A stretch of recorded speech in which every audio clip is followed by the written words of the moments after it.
कोल्हापूर शहरामध्ये 850हून अधिक वारांगणा आहेत.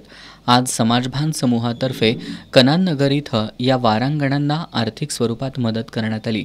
शिक्षक, प्राध्यापक, निवृत्त अधिकारी, व्यावसायिक अशा विविध क्षेत्रातील कार्यरत असणाऱ्यांनी एकत्र येत सामाजिक बांधिलकी जोपासत या समूहाची 2018 साली स्थापना केली.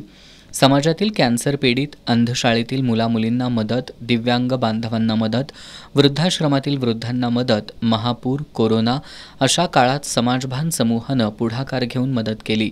आजचा त्यांचा 39वा उपक्रम होता. दर 1.5 महिन्यांनी संघटना अशा प्रकारचा उपक्रम राबवून समाजातील उपेक्षित गरजू लोकांना मदत करते. आज देण्यात आलेल्या मदतीनं उपस्थित सर्वच वारांगणा भारावून गेल्या. यावेळी अनेकांनी त्यांना येणाऱ्या कटू अनुभवाची कैफियत मांडली.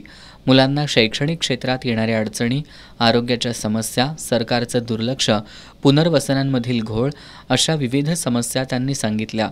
यातील बहुतांश वारांगणांची आजही स्वतःची घरं नाहीत. 30-40 वर्ष भाड्याच्या घरात राहत आहेत.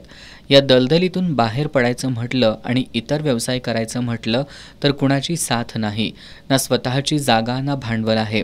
बँका तर दारात सुद्धा उभं करून घेत नाहीत. हे सांगताना अनेकांना अश्रू अनावर झाले.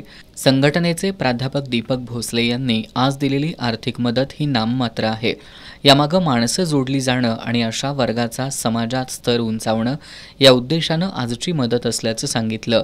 या मदतीपेक्षा आमच्या सद्भावना तुमच्या सोबत असल्याचा विश्वास त्यांनी व्यक्त केला.